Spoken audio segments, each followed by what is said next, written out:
Hello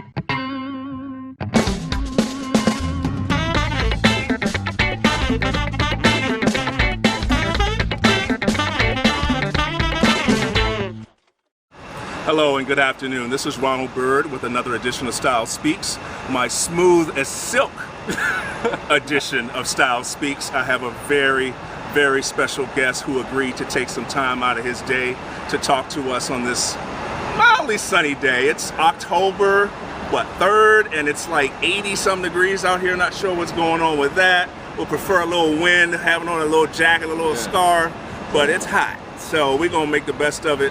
And without further ado, I'm going to bring you Mr. Philip Sain. Hello, Philip. How you doing? All right, good to see you. Nice handshake there, young fella. Nice handshake. Philip, tell everybody where you're from. I'm originally from Bridgeport, Connecticut, but I also grew up here in Maryland area. So. Oh, okay. So how long? Well, you're from. Well, how long have you been living in this? This is my second home. I'm an Air Force grad. So okay. Like, I've been all over overseas here. Okay. Well, how long have you been here? Too long. Oh, that's messed up. We gonna cut this real short. So, you know. Wait a minute. He's starting off wrong. What you mean too long? So you long. ready to move on? You ready to go someplace else? Well, how long have you been here? Most of my life as well. Okay. Yeah, but that's why I say I never liked the area growing up, but God keeps me here, so take it. Okay, well, I can't make you love it. I mean, I'm glad you decided. It's okay. We're gonna move off of that. He already said so. Amen. He said, "Amen." Well, okay. So, where would you try to since you opened up that can of worms? Where would you transition to? Where would you like to go to from here? Actually, I want to move at least sometime. Move back up north. I want to go back to Harlem. Oh, okay. Growing up at times, I visit my uncle and family in Brooklyn and Harlem. But I love Harlem, especially there visiting my uncle, like my senior in college. And that's just my place to be. Okay. Like the fashion, I just want the brownstones. Okay, and all that. Right. Well, you can get a lot of that Harlem flavor here in DC, but we're not gonna go there. Because I can tell you some neighborhoods where you can get all them brownstones and all that. It's not the same. Okay. It's not the same. And definitely no comparison to New York. Right. And I love New York too. Well, since you brought up the whole style and fashion thing, I mean, I noticed that you definitely have a very creative. I love the shirt. Working the shoes. Can we pan down and get these shoes, y'all? Okay. I told him I was going to do it to him. He's working the outfit over here. I mean, quite appropriate on a day like today. Yes. Looks like a brand new. Did you buy a brand new shirt for me for this interview? Is this brand new right up? New. Okay, all right. We got a Style Space. Got him to do a brand new shirt. I like that. What shopping for the gig? That means you pay a little attention to how you look.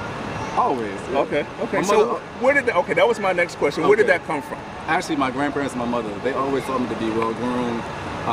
Your appearance is everything, especially now working in entertainment, image is everything. So I always watch what I wear, how I wear this and that. The picture to myself. So you said your grandparents were big influences on. Yes. I mean, they told you that was important. So were they like really fashionable people? They were. My grandparents are originally from the South, and then they moved the family up to Connecticut. Okay. So just having that, as far as just wearing a bow tie or a suit growing up when I was a little boy, on my pictures you'll see a suit or a tie or something. And so then in the jackets, I just love that. And then did you wear a tie to school in grade school and high school and all times. that? Even like my mother was Did you get beat up all the time? No, I was always popular. And I'm the only child, to be popular is like a big deal. Yeah, he was always dressed to kill. Right, my mother even said on test days, dress up, so I was dressed up. Any opportunity you had to dress up, you took it, right? I did, because she said, that's interesting. When you dress that way, you think differently. Right. You feel smart. Not to say that you're not smart, but you feel just different, the confidence. Right. Well, that's really interesting that you say that. I get a lot of different responses to that question. Okay. And I can definitely relate to that. And it does kind of guide you, and it kind of develops you as a person. Right. And so quite naturally as an adult, you would, be fashion conscious. But even the importance of how you look and how you present yourself, I think you take it a step further, where a lot of people are conscious of how they look and be professional, whatever. You're very fashionable and fashion forward. So the extension into, like, did you model? Did you really take that a step further and really want to get into clothes and model and all that kind of stuff? Did you take it further? I never thought about modeling until college. I was asked to do a show, and then I started doing some editorial and things there.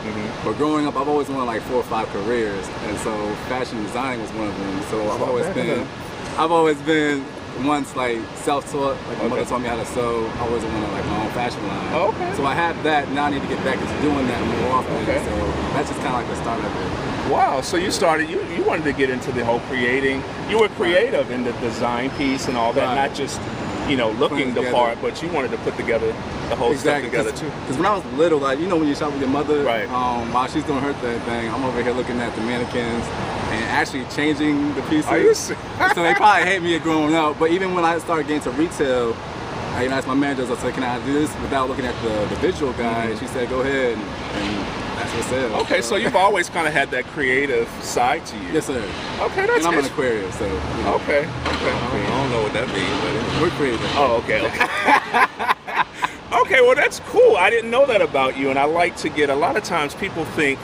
I like talking to people from all areas of, everybody has their own personal style, whether it's creative, whether it's copied, self-manufactured, or whatever. Everybody has a look. True. So it's always interesting to me to find out how you develop your own, what are your influences, and how much you're into it. Some people really could care less. They just look decent because they know they have to go to work looking a certain way, and they pull it off well. But they could really care less about style and fashion. True. As long as it matches, as long as it's clean, as long as it's some nice quality pieces, they figure they're okay. But some people just take it a little step further. And I see that's definitely where you Definitely, you gotta have fun with it. Take a risk. That's the whole thing I love about fashion. I grew up, just being an artist, like whether it's sports and then like music and stuff. I grew up from a musical family, so just doing that, and I love art in general. So just the whole creative thing is just not. Okay, well, as we transition to, so what did that take you? What did you start did you go to school? What did you go to school for? Did that honestly, become your career? Originally, I was in school for biology to be a sports medicine, like a sports therapist. Okay. Physical therapist for professional sports. Middle of my sophomore year, I switched to sports management, and then I became a marketing rep for social dev. Okay. And that's where the whole entertainment thing took place. Oh, okay. So interesting. Then I just stay with marketing and entertainment and sports. So that's what you do now. So tell everybody about what you do. What's your many titles, Mr. Businessman? Outside of a serial entrepreneur, I do consulting for sports entertainment marketing PR. So like right now, one of my big clients I just signed was Joshua Rogers and Music World Gospel. Okay. So now I'm the head of marketing for his project as well as his brand manager. So I'm just having fun with that. I started here when I came back for grad school with Studio 43 with Kenny Burns, who's a DC native. Former, VP of Rockefeller Records and so forth. So since then, that's in like everything and freelancing with BET. Okay, so you're all over the place. Because every time I try to, it's like I'm busy or I get so tired of hearing that all the time. I'm like, everybody just so. No, I don't take it personal. But I'm like, folks are just doing. Everybody's got like 5,000 jobs today. It's like, okay, yeah. So, what's the concentration? I hear you're a publicist as well. Are you doing that? I am. And honestly, that's not even like my main thing I want to do. It's just something I did on the side because just to add on to marketing. Okay. Just from different viewpoints of like the whole marketing aspect of things, and PR is totally different, but it's similar in a sense. So it's just something to pick up on when I was in grad school. Because I went to grad school for my MBA. Okay. So it wasn't even to be like to get a job with more money, just to have my own business ventures. Absolutely. As a businessman. So do you enjoy it? I love it. Okay. Well, you have a lot of reasons to put on the ensembles and the outfit. Right. It gives you, it definitely gives you a reason to go out and spend money and shop. It does. Because you don't want to be viewed. You're getting, being around all these kind of high profile entertainers, and you don't want to be wearing the same outfit twice. And so do you shop a lot? That's probably a stupid question. Not really. Not really? But you can coordinate and mix and make it different. Yeah. Right. Like my mother always said, what did she tell me? What she tell you? She was like, you never know who you're going to meet. That's how I've always looked at whether it's a personal or business thing. Right. First impressions are there you go. Everything. Yeah. So, Okay. Okay. Well, I mean, okay. Well, you know, when you do decide to go out and shop, I mean, you probably have a closet full of clothes, and you obviously know how to put them together and do what you do. So it's important to you. But what's your view on like the average person? I mean, is it important to the person that you date, or the people that you deal with, and how they present themselves? I mean, do you project that on to the people around you? Is it that important in your midst as opposed to being a personal thing? Because a lot of people, I think, kind of, you know, impose that on it, because I don't want to be deemed as a stylish person, because style attracts style. True. You know, I'm like, you well, I think I want to hang out with Philip. Because that fool look good all the time. Although some people don't want to hang out with you because you make them look bad. So those are the insecure people. You don't want to go out with those folks anyway. I'd rather go out with somebody who knows he looks just as good as I do, because I'm going to try to have mine together. There you go. I don't care what you do or how overdressed or underdressed, because I used to be deemed as overdressed a lot when I was coming up. And that's all right. Yeah, and it was okay, but it kind of gave me a complex that I didn't think I was overdressed. Why you got that, or why you got to be dressing like that? I mean, you know, I'm like, I can't help it. Y'all fools look like you stepped out of... It is something you threw on with. Right, it's just something I didn't put a whole lot of emphasis on, but a lot of people. So, I guess my question to you is, do you implode that? Do you just kind of express that on the people that you're around? Do they feel like they have to compete? They don't. Okay. Which is good. Yeah. I guess when it comes to you understand what I'm saying? I do. Well, relationship-wise, I kind of like the Kanye, where you got to dress your partner, but friends-wise... Who dresses who in that relationship? I will. If I feel like they're missing something... Oh, I see. You know, I like to have their input as well on mine, so that's why you need a person that's kind of like the same. But if it's like friends, do you. Okay.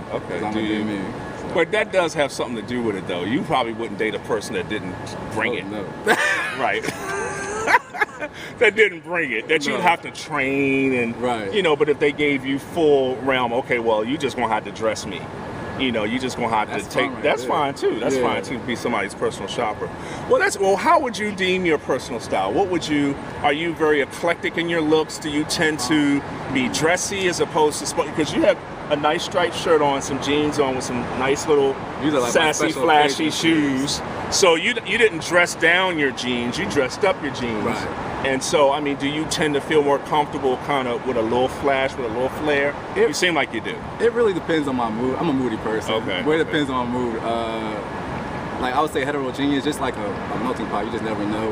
Because there's been times, even in undergrad, where I may have changed my outfit maybe 3-4 times that same day before I go to class. Because I just didn't feel like... It came from Lil' Kim, and it's sad to say that. But...